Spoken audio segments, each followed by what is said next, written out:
Please welcome Patrick Hutchinson. It was extremely difficult. I wasn't ready, but there was one thing I was certain of, and that was that I was going to be there for my son. So I experienced racism at a very early age. My first encounter with racism was probably around the age of 9, I think. My 12-year-old, she is definitely experienced racism, and we've had the discussions. She was quite philosophical about it, and she wasn't surprised about it. And I think with a lot of the stuff that's happened with me and my book, I think it's sort of given her a heads up. I bought them the iPads, I think the Christmas of 2020. It's the worst thing I ever did. It's the worst thing. It's the worst money I ever spent. Listen, I wasn't a saint. I got into quite a bit of trouble when I was growing up. Nobody deserves to be put on a higher pedestal than anybody else. We're all in it together.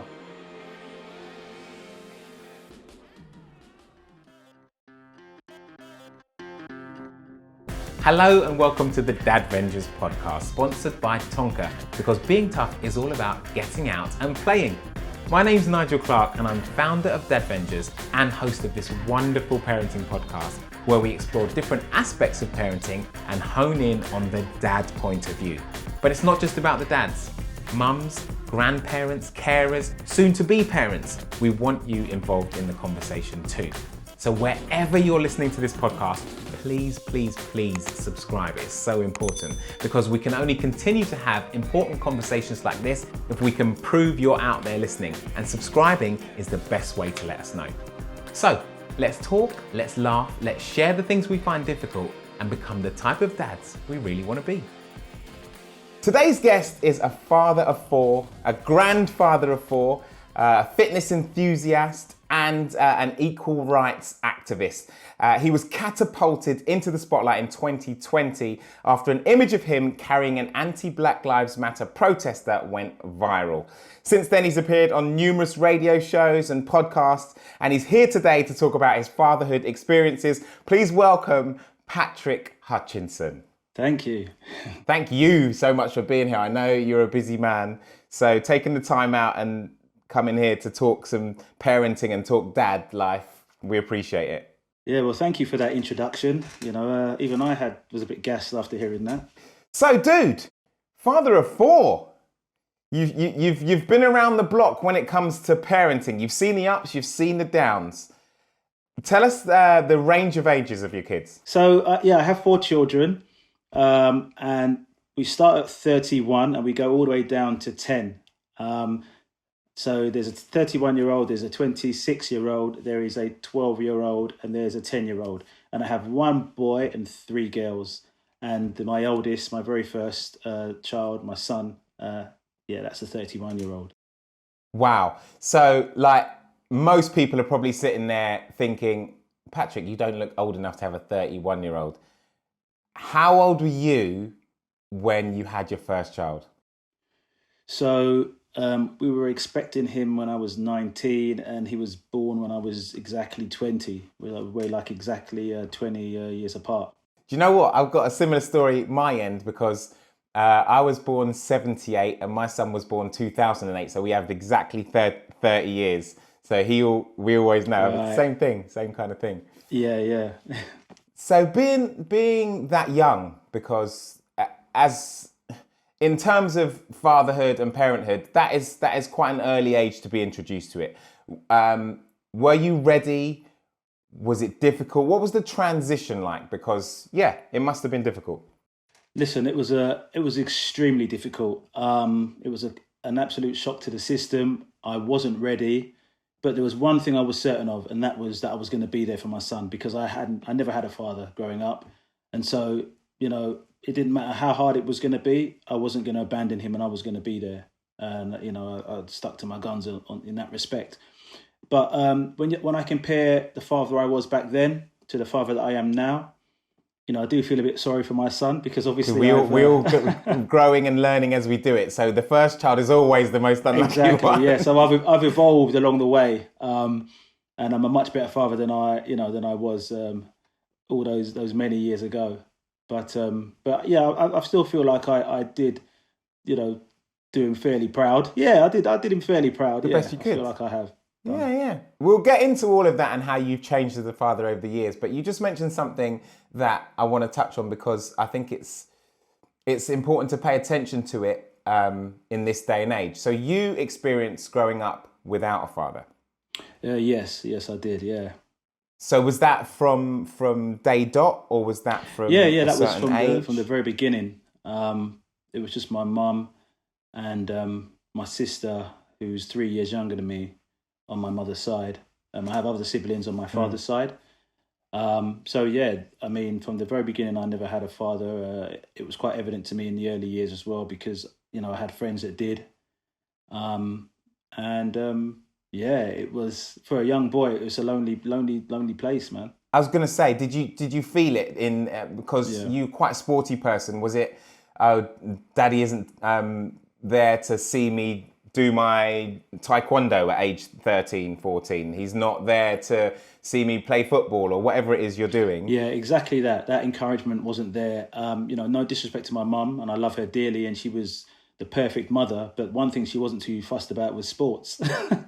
And where I felt like I had quite a bit of sporting prowess in my early years, and who knows what I could have been. My mum just wasn't supportive in that area, and most of the time she was too busy working and tired anyway. So I managed to do taekwondo and a bit of football, but I never managed to take anything to a particular level because my mother either had me looking after my sister or just wasn't interested or couldn't afford it.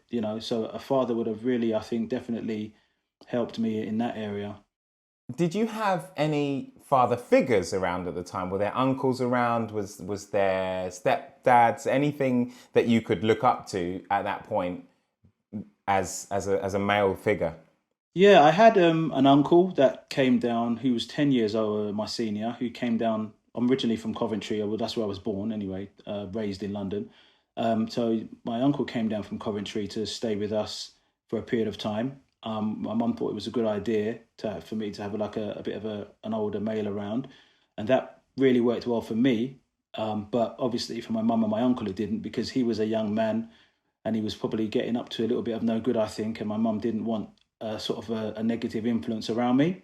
So as much as I looked up to my uncle and loved him to bits and loved hanging around him and his friends, I did feel quite safe and secure around them, having older boys that looked like me and stuff. My mum wasn't too happy with him, and so he had to eventually move on. So I did miss him when he went. I've only ever known my mum to have one partner, and his name was Oliver. He passed away actually at the back end of last year. He was a really, really good man. Really, I liked him a lot. We got on really well. But he always maintained a respectful distance. So he didn't get too close.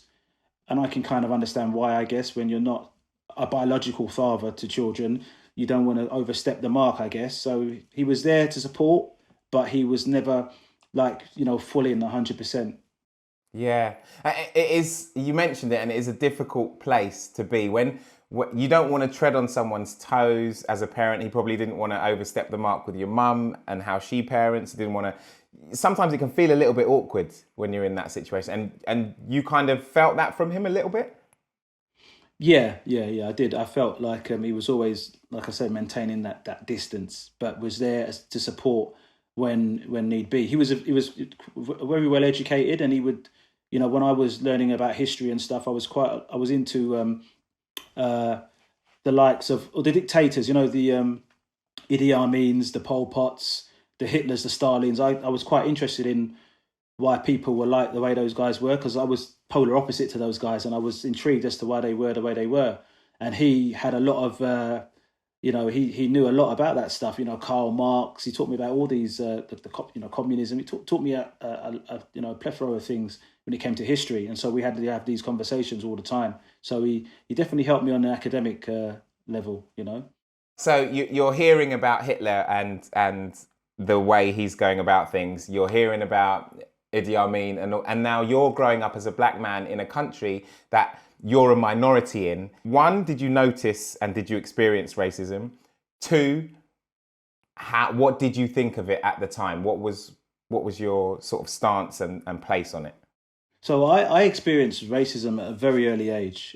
My my first encounter with racism was probably around the age of 9, I think, playing out on my council estate. I lived on a council estate where I was a minority. I think there was a couple of Asian families and one other black family, and the rest of the estate were mainly like Caucasians.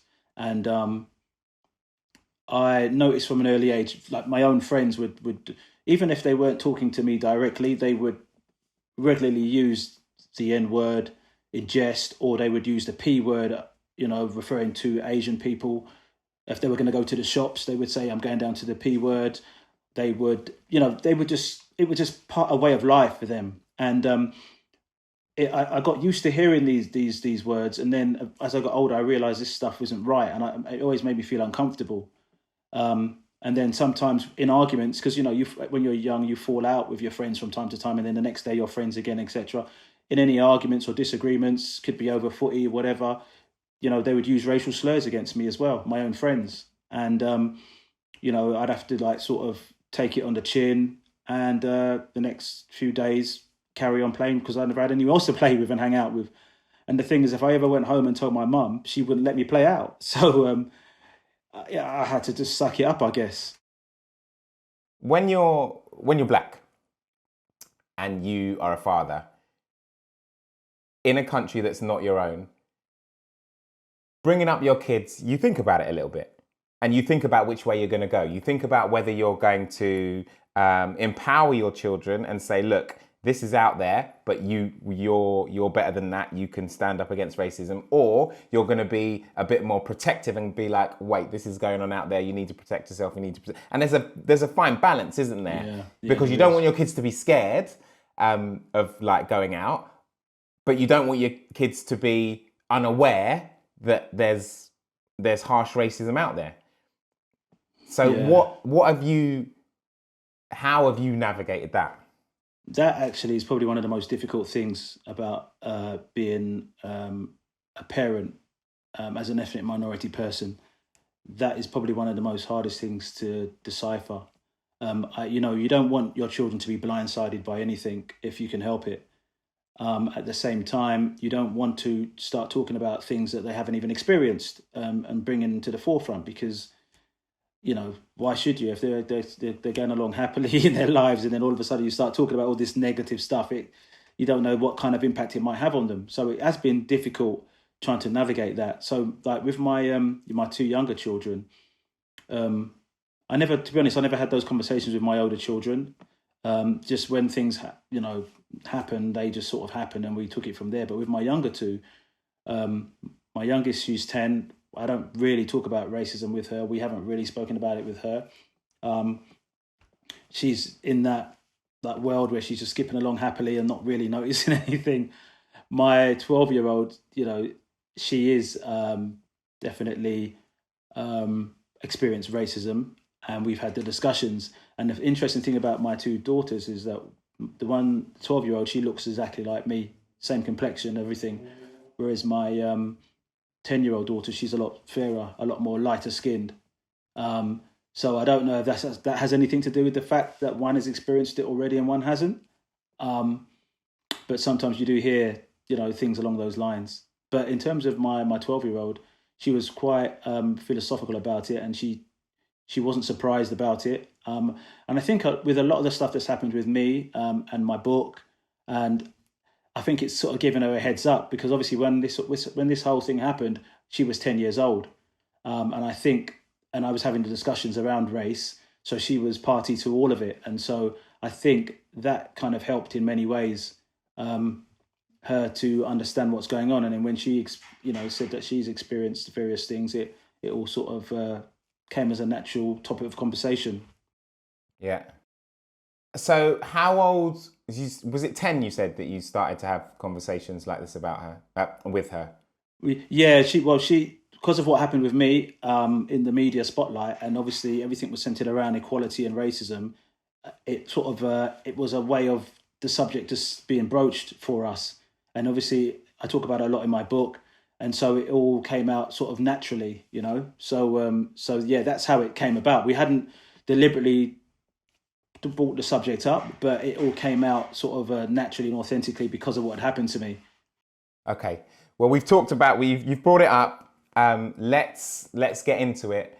2 years ago, photo of you carrying an anti-Black Lives Matter protester during a protest away from harm, went viral, and your life must have changed overnight, right? Yeah, literally, it was turned on its head, man. I didn't expect what was to come, honestly. But yeah, that moment literally changed my life, and let's hope has changed it for the better. A question from me personally, for you being in that situation, and because there must have been so much going on, was there any confusion from either camp as to what you were doing? I.e., was there anyone in the anti-Black Lives Matter camp who thought maybe you were attacking him and not saving him, and vice versa from the Black Lives Matter camp? So the way that it actually unfolded, so I'll give you a little bit of background to it. So there were some skirmishes, some fighting going on between the Black Lives Matter protesters and the EDL far right supporters. But what happens is they ran off and left one guy. I think they were outnumbered, and they just ran off. So this guy was on his own. So there was no one from the other side there to support him, to help him. So he was basically by himself with a sea of Black Lives Matter demonstrators. And there was this Rastafarian guy that was trying to help him. And there was a staircase which leads up to the embankment. And I think the Rastafarian guy, his aim was to try and carry him down the stairs, or help him down the stairs, shall I say, and walk him over to the police. But as he got to the top of the stairs and started walking down the stairs with him, more and more people realised what was happening. Oh, this is one of the EDL guys, and people started to attack him. And the Rastafarian guy, couldn't do much about it. So before you know it, you can't see where this guy is, and there's just a sea of people on the stairs. And so we saw this from a distance, and we rushed over there and started sifting through people, pulling them out of the way to find where this guy was. So you had to sift through people to get to him. So he was already it was going south. Yeah. It was going down. You couldn't see where he was. He was already under a sea of people, and you're thinking he's getting trampled, kicked to death, whatever. You just don't know what's happening. So it was just rushing over to get people out of the way, pulling them out of the way by the collars of their necks, diving in there, and then we see him lying in the fetal position on about the third or fourth step down from the bottom. And there's some blood pouring from his head. And then, it was just quick thinking, okay, I just decided to scoop him up onto my shoulder and then walk him over to the police. Wow. Just for me, have you ever had any army training, any military training, anything like that? No. Just I like to do lots of functional workouts now that I'm older. So lots of squats, lots of walking lunges, lots of deadlifts. So that stuff, I guess, really helped. I think it really helped, because I don't know many men that could scoop up a man and carry him to safety, and be have a sea of people around him as well. Yeah. So it's an amazing thing that you did. What's happened since then? Obviously, you've written a book. Had you always wanted to write a book? I think I speak for myself, but I do know a lot of people amongst my friendship groups where we've always said the two things on the bucket list would be being in a movie or writing a book. Those two things seem to resonate with a lot of people, and I was no different. I always wanted to write a book, and I always wanted to be in a movie, an action movie in particular, throwing some kicks and some punches and stuff. So still time for that, Patrick. Still time for that. I'm sure we can make that work. And so to answer your question, I always thought I could pen up a good book. Yeah, and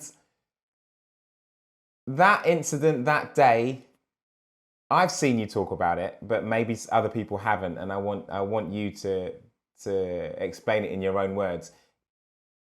There was no thought that went into that, was there? It was pure instinct for you. Yeah, I mean, it was instinctive what I did at the time. There was a little bit of quick thinking as to, can I do it? Where would I take him? Type of thing. I didn't just want to pick him up and stand there with him on my shoulders.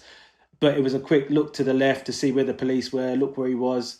Am I capable of picking him up? I think I can. Can I get him over there safely? I think I can. And then it was you're doing it, you know. And I think somewhere along the lines, amongst all of the mayhem and all the confusion and that thinking, I realized, you know, one, I didn't want to stand by and watch what was about to happen and possibly have regrets later on knowing I could have done something about it. And two, then, you know, the thing of the Black Lives Matter, you know, not so much, you know, I don't know anything about the organization, but the movement in itself, it was important that that wasn't derailed by something as negative of maybe someone losing their lives or being seriously injured. And then obviously the what would happen off the back of that would be, you know, probably 3 or 4 or 5 young men, more than likely black young men, you know, being convicted because of what had happened. And so there was all these things. And so I knew the right thing to do was to just scoop him up and carry him out there safely. I've got a question for you, Patrick. You did an amazing thing. We all know. Has that person ever reached out to you, said sorry, had any contact with you, said thank you, anything? To be honest, Nigel, no, I've never heard from the man. At the time it happened, he was a little bit too concussed or intoxicated for us to exchange any words. So I sat him down, the paramedics took care of him, and I sort of went on my merry way. But I've heard nothing from him since then. But something tells me, I don't know, something in the stars tells me that our paths will cross one day. I'm quite certain of that. I don't know what it is, but something tells me at some point we'll meet. So you know, I've got no ill feeling towards him. I like that. Yeah, I know, and I like the fact that you have that hope, because I think if, and I'm going to go with you, and when he does contact you, he'll be a different person. Let's hope so. I think I'm hoping he's going to be a different person who wants to have an important conversation that needs to be had by many people all over the world. But yeah, I like it, dude. I like it. I like the hope that you've got for that. You said your life changed.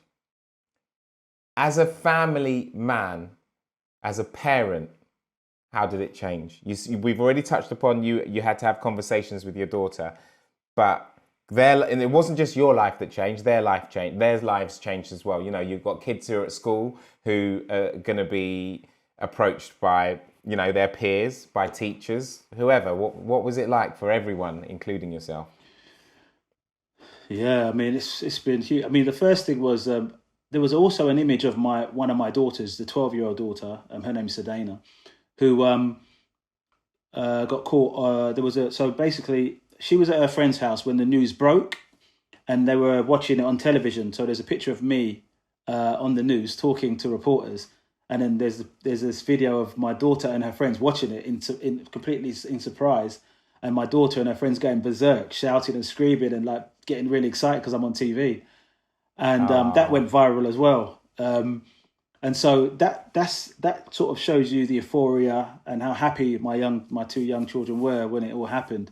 But since then, Daddy's not available to do all the things Daddy's normally, doing all the time. So I'm still, doing school runs in the morning, only one way now. I don't really have time to pick her up, but I do take her to school in the morning, and I do try and take her to the odd swimming or dance lesson.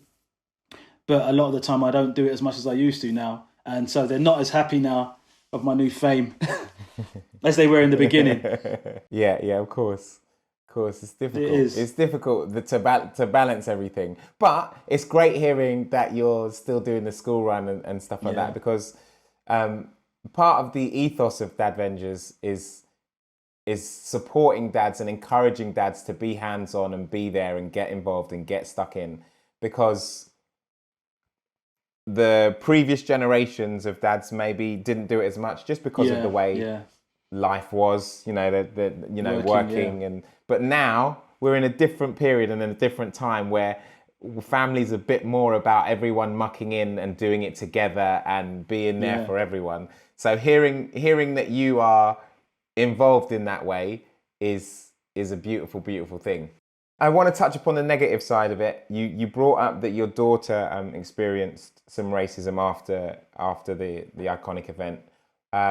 What about you yourself? Did you experience? We all know that you've experienced the good side of it, but one side that maybe people haven't heard about as much is, have you experienced a bad side as well? Like people from the EDL getting in touch, or trolling you online or anything like that? So I mean, I haven't had. Well, there have been some negative.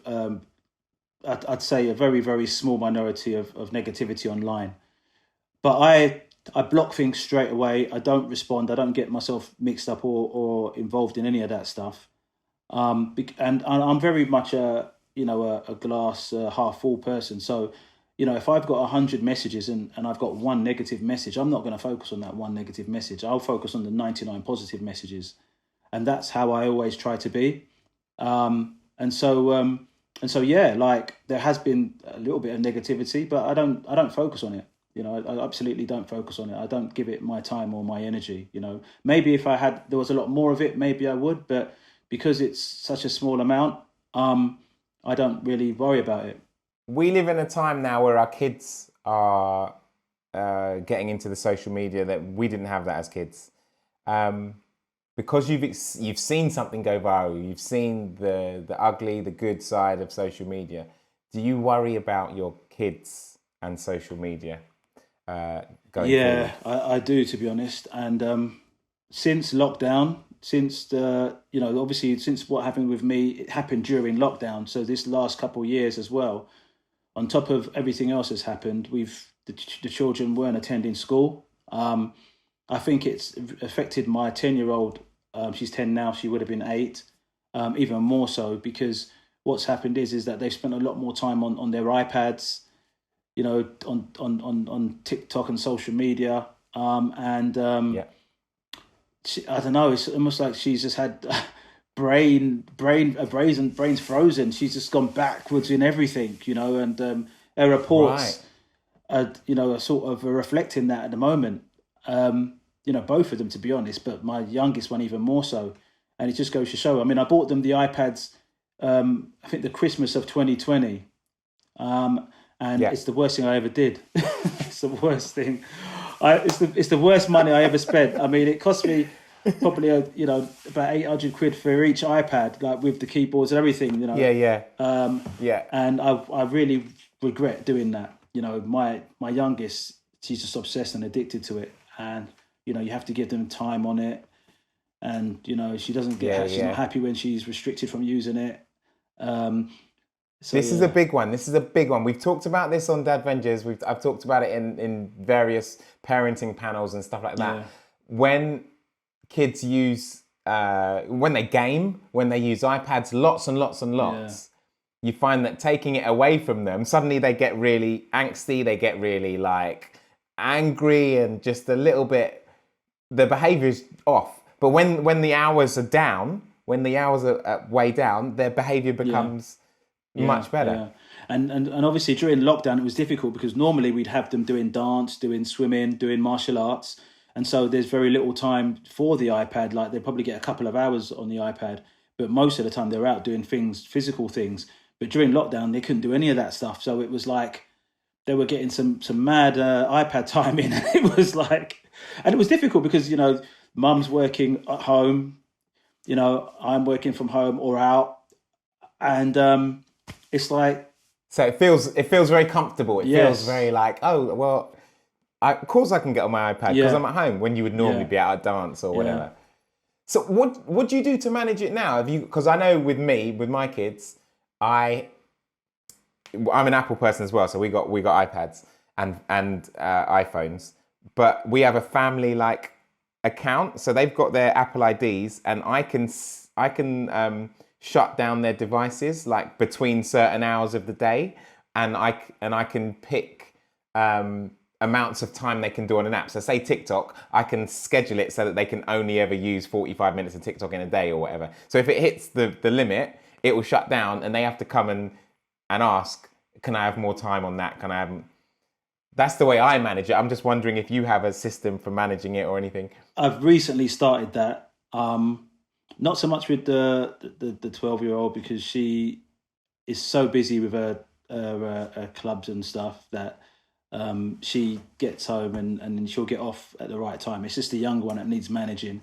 And even now with her, she also does taekwondo, she swims, and she goes to netball. So now that things are opened up again, they're quite busy, so they don't have that sort of time at home anyway. So it's not so bad. It's just getting her timing down a bit. The weekend comes in and she just wants to be on full throttle with it for the 2 days. So it's just trying to slowly reduce her weekend usage. But the midweek usage has definitely been brought back to something that's a lot more manageable. We are so happy to have Tonka as our sponsor this series. Basic Fun's Tonka collection is packed full of fun vehicles for kids who want to get out and get tough with their toys. So dads, you've got no excuse. Grab that mighty steel classic truck. It's time to head to the sandpit for some tough play. You mentioned earlier on that your parenting has changed from your son who's 31 to your kids now who are 10 and 12. Yeah, Did you say 12? Yeah. So how would you say it's changed? What do you think are the biggest changes or the biggest things that you've learned as a parent between when you started and where you are now? I would definitely say, where my son's concerned, versus my daughters and my son. So, I'm a little bit ashamed to say, but maybe not so much to say. But from my background, being from the Caribbean, my mum used to scold me a lot, and so I used to scold my son when he was naughty. Yeah. So that would class what we would say over in the UK as a clip round the ear from time to time when he misbehaved. Yeah. I was the same. My parents were the same to me. And so that's probably one of the biggest changes. Whereas one with my girls, I just find it really uncomfortable. I just find it difficult to hit my daughters anyway because they're girls. But I don't know if that's a sexist thing. I shouldn't hit my son either, I guess. But it's just how it is. And also the current climate, you do not hit your children. There are other ways to get through to them. Times have changed. So yeah, times have changed. This is a big thing, and I really thank you for being honest and saying the way it is, because I came from a household where I got smacked.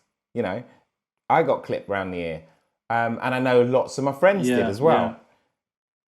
Now, then becoming parents ourselves, normally you're gonna, without even realizing it, slip into the way you were parented. Yeah. It's just what you've learned, what you've seen. It's easy to go down that route.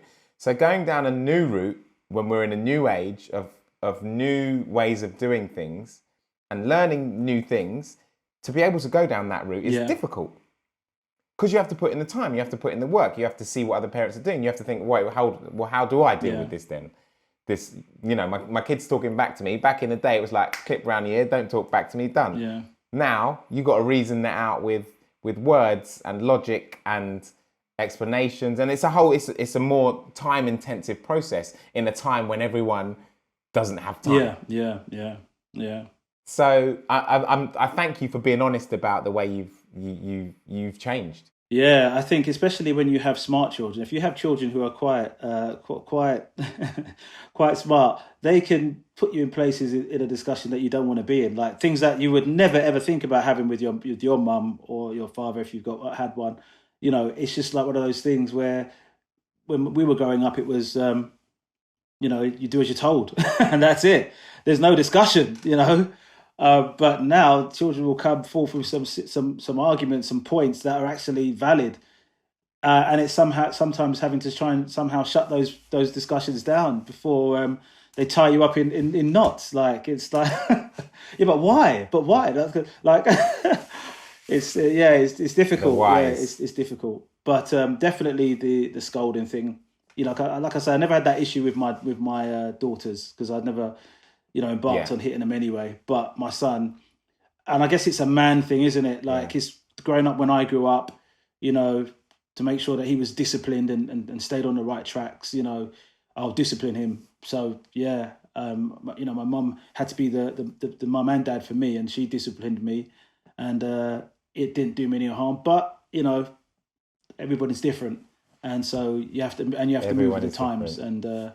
And yeah, I definitely think hitting children is not the done thing. But back when I was growing up, it was. Yeah. It was. Oh, yeah, totally. And I would think that if we went out to the West Indies or went to Africa, there'd still be some parents who believe in their that. children. Yeah.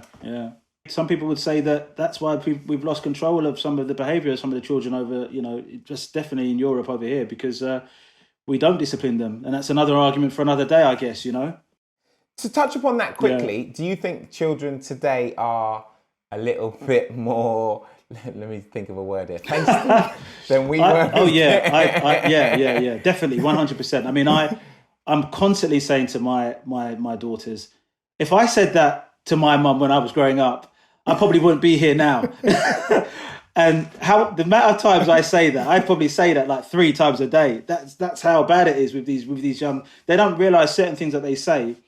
That's rude. They don't seem to, because it's just a done thing, or the way that they say it, or the way that they speak. But they don't seem to understand manners sometimes. No matter how much you try to speak to them. Like if I call my daughters, I don't know if you do this, but when I call my daughters, they can't just answer. They have to say, yes, daddy. If I don't hear the yes, daddy, I'll call them again and again and again and again until I hear, yes, daddy. And then I'll tell them what I want. You work with young people as well, right? I do, yeah. So, and you see, not just with your own kids then, you've seen it with other kids and the way they are? Yeah, 100%. 100%. I do a lot of coaching, athletics coaching with a lot of the underprivileged children. Some of them do get into lots of trouble in school, but I don't have those troubles with them when I'm coaching, because they respect me. I can talk to them on their level. I know some of the slang. How did you know or build the knowledge to be able to talk to young people and for it to resonate with them and them to respect you enough? Because that's what it's all about. End of the day, they respect you enough to listen to you. How did you learn that? It's come natural to me, but I think I probably get it from the fact that I've been a parent for so long. So I've been a parent and I've spanned generations. So I've obviously, like I say, my son is in his 30s, my daughter's in her 20s, and I know a lot about those age groups. And then obviously, I coach children in their late teens, in their early teens, and even younger. So I'm up to date with a lot of like the music, for example, that they listen to. And so I understand some of the slang. I use some of the slang when I'm, talking to them, when I'm having discussions with them. And it breaks down the barriers a little bit. They seem to open up to you more when they kind of think that you're a little bit hip, or you kind of get it, Yeah. So the fact that you've been through it with parenting, you've used those things that you've learned, you've used the things that kids engage with and will resonate with to be able that's to... what I think I've done. When I look at it, that's what I think I've done. Yeah, I've used my parenting skills because I haven't been taught how to, speak to children. Well, I have been. I've gone to various safeguarding things and stuff, but I think the stuff that I do is authentic to me and to people that I work with. We've all got a natural way with children, and they just respect us because of who we are and how we speak to the children, Yeah, definitely. Well, listen, there's a new section to the Dad Vengers podcast that we're introducing where we let the public tell us like some of the questions that they might like answered. And I've got 2 here, 2 great questions from people. First up, this one is from Female First, who trains in martial arts as well, I think. And they've said, how has martial arts helped you become a better father? That's a really good question. I think martial arts, what it's done for me in life, not just as a father, but I will say in life, is there's a few things, sort of humility, patience. Patience is a really big thing. I was going to say that as a parent. Yeah, you need patience, especially when you're trying to learn a new skill and stuff. And like I said, humility. And just the self-confidence it gives you, and the need, it keeps you calm under pressure. Martial arts, it teaches you to sort of stay calm under sort of really pressurized situations, which I think what helped me on that day. and Yeah. and that really sort of moves over into parenting for me, because especially when my children have me in a place.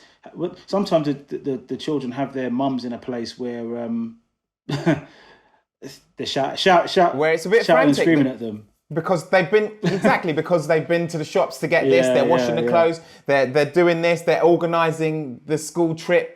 Yeah. Whatever. There's just a lot going on. And for me, and I'm just a lot more calmer and serene about things. And I put that down to martial arts, you know. And I've been into martial arts a long time, especially when I was a youngster. I used to watch kung fu movies, and I was obsessed with Buddhist monks in particular, and Shaolin monks and Shaolin kung fu. And I think, you know, I could have possibly been a Shaolin monk or a Buddhist monk, because I do sort of follow a lot of their tenets, and it really resonates with me. If you know, I am not against religion. I do believe in a supreme being and a higher power, but I'm not, you know, a religious person per se. But the religion that really resonates with me would probably be Buddhism. You know, if I had to select one, you know, and definitely. And so that's why I think it really does carry over into the way that I raise and talk to my children, you know, and it keeps me calm. Okay, and our second question from one of our Dad Vengers community is from Bath and Wiltshire parent. I think it's a great question. The iconic photo of you. What message does this photo pass on to your grandchildren? That's a good question as well. I think it passes on again. It's, you know, how to be show humility, you know, under provocation. That's what I think it teaches them. And also I think the thing that jumps out to everybody about that picture more than anything else is that I'm black and the man on my shoulder is white. I think that is a thing that really, you know, pushed it out. If you think about it, had it been me carrying a black guy or a white guy carrying a white guy, I don't think it would have had the same kind of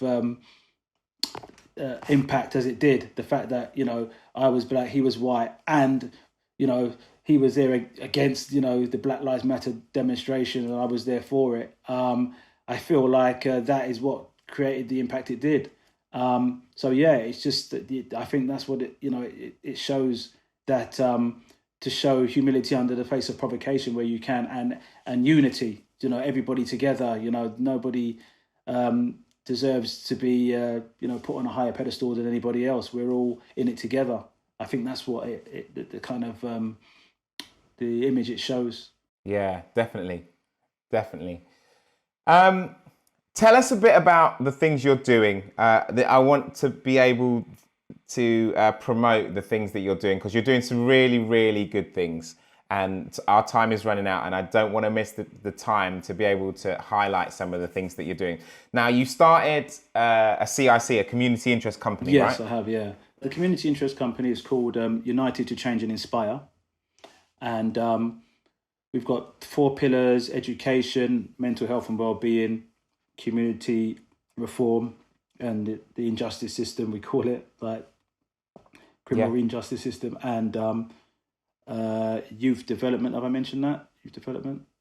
No, you didn't. Youth development. Yeah, that's... And they're all sort of intertwined within each other. And education is sort of my area within the CIC. So as well as me going into schools, I've gone into schools and colleges and spoken to children about the day and why it's important that I did what I did, and you know what we need to do as a community to come together to stamp out, you know, discrimination of all forms and racism, etc. We've also setting up, or in the process of setting up, an alternative provision, and this is for those children who are unfortunately excluded from mainstream state schools, but then normally are thrusted into pupil referral units. And, you know, there's some harrowing stats that say that once children hit pupil referral units, there's only one place they end up after that. I think some 70% of inmates have confessed to have come from a pupil referral unit in their time before they became, you know, full-time prison inmates. So we're trying to stem that flow, and we're trying to give those children that are excluded from mainstream school an alternative education, more like a tailor-made, almost like private education that is for them, to find out their wants and needs, try to help them, avoid the pitfalls that they've already found themselves in, and hopefully get them back into mainstream school. So that's where a lot of the funding that we're asking for will go to, the alternative provision. That's amazing, dude. Really, really amazing. And it makes me want to ask you this question. Do you think growing up that you could have gone either way? Could you have been one of the boys that you helped? Yeah, 100%. The only thing that stopped me, I mean, I wasn't a saint. I got into quite a bit of trouble when I was growing up, especially when I sort of hit my teenage years and started hanging out with, I didn't want to say the wrong crowd because I was part of that crowd. Just started hanging out with other people.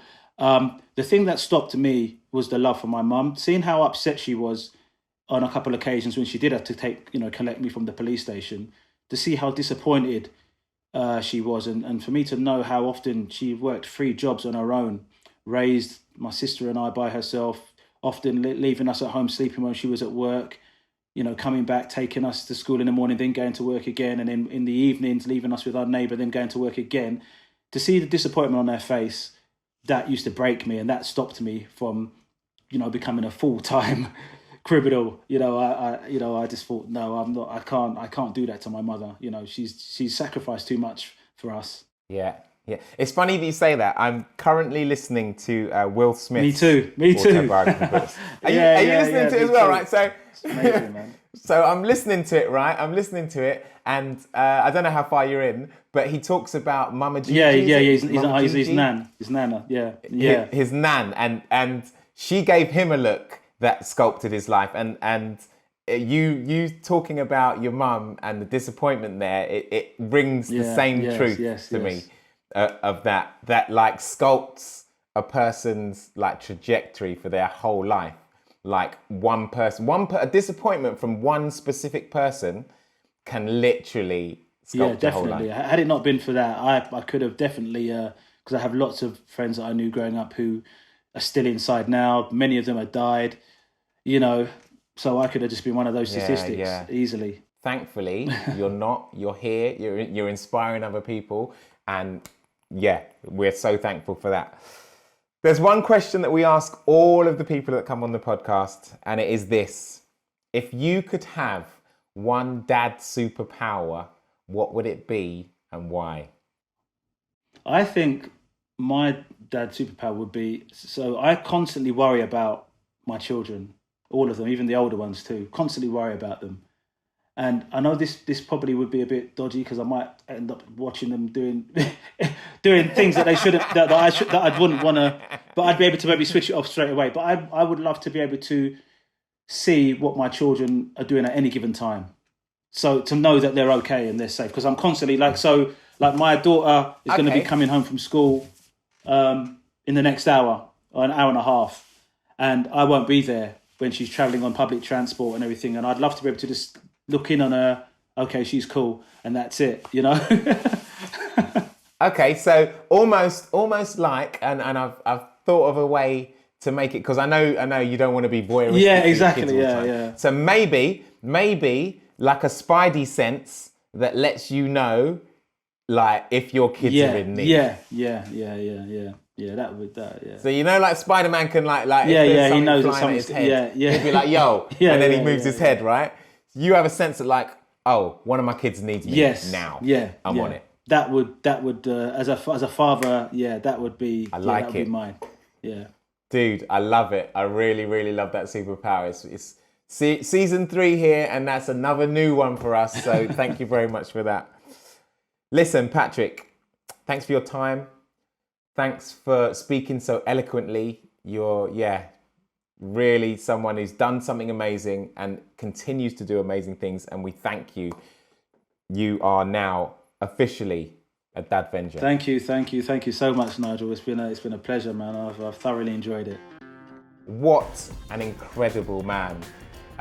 Grew up without a father, but has become an inspirational father who's done some amazing things and continues to do some amazing things. I look forward to seeing what we have next from Patrick Hutchinson. So there you go, another episode done. But what did you think of it? We would love to know. Leave us a review or a comment on Apple Podcasts or on social media about this episode or the series as a whole. And don't forget, if you want to be first to hear brand new episodes, make sure you subscribe via your preferred podcast platform. To find out more about Dadvengers, make sure you head to our website, dadvengers.com, where there is information about our live chats, our dad walks, our blog posts, and more. We'll see you soon.